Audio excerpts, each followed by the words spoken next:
Few parents realize that the Wi-Fi box just 5 feet over the heads of children in our schools is broadcasting radiation at the exact same frequency as a microwave oven, but without shielding throughout the day. Children's brains are just not as fully developed and can't block as much of the radiation as an adult brain. I believe that most parents and school board officials would act to hold off wireless networks if they knew these risks. Of course, there are no such risks if you put ordinary fiber optic or cable in our schools and the computers are plugged in.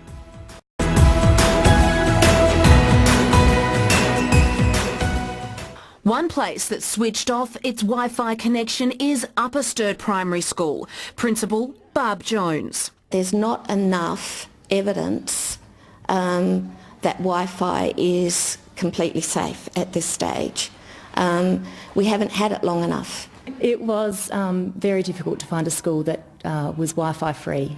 Tony Glab, mother to Alexander and Christina, was adamant she wanted to send her son to a Wi-Fi free zone after learning the World Health Organization classified it as a potential carcinogen. We have those lessons from history where we know that governments take often decades to respond and act in the interests of public health and safety, and that's clearly shown with asbestos and smoking and lead. So once again, this is one of these issues that potentially in 20, 30 years' time we may look back and say, gee, why did we do that to our children? Students still have the use of computers, but they're hardwired, which means no radioactivity is emitted. We wanted our children to understand that computers are a tool. They're not the first part of research.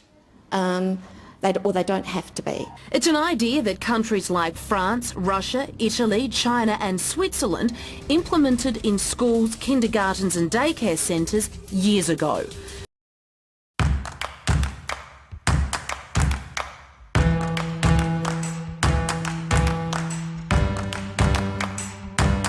Cannot live by a precautionary principle on this count that says, ooh, because we may not know something, we must do nothing and we would hardwire all devices. It makes no sense.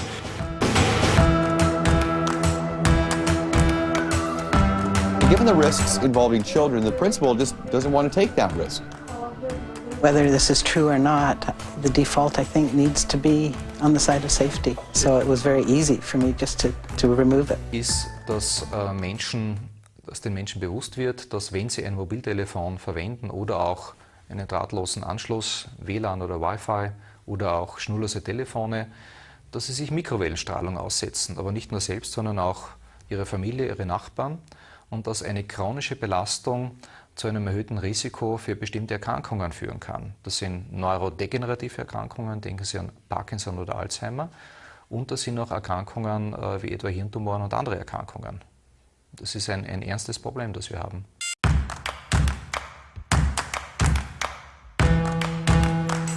In terms of the Wi-Fi in schools and multiple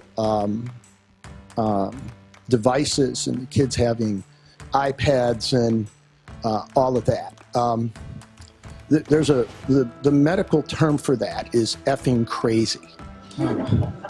Okay, and there is no room in our schools for that.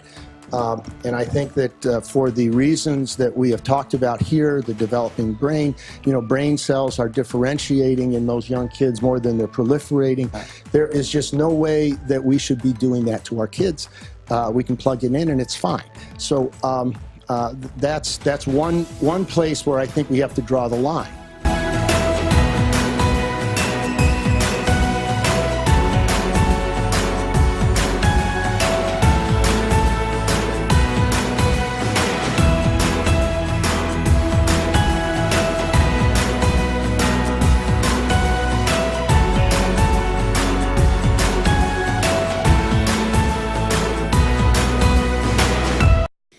But some still argue that non-thermal effects haven't been adequately proven, or that we need more science, more research. I would dispute that on the basis of this, that there are tens of thousands of research papers now. Of course there is some inconsistency. We would expect that when we're looking at non-linear biological systems being observed in different labs all over the world. But the majority do demonstrate harm, and when I say the majority, it's around 70%. of unbiased literature.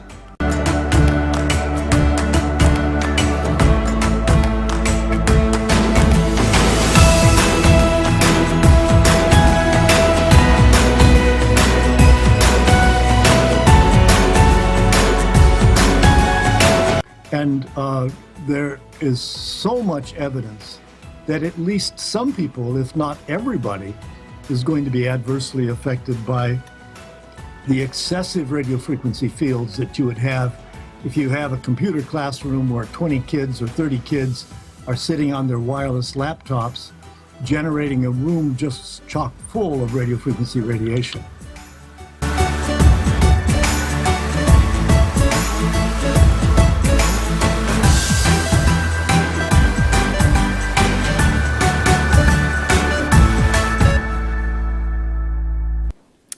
But one would hope that safety limits are in place to protect us, and unfortunately they are not in this country and not where I currently reside in the UK.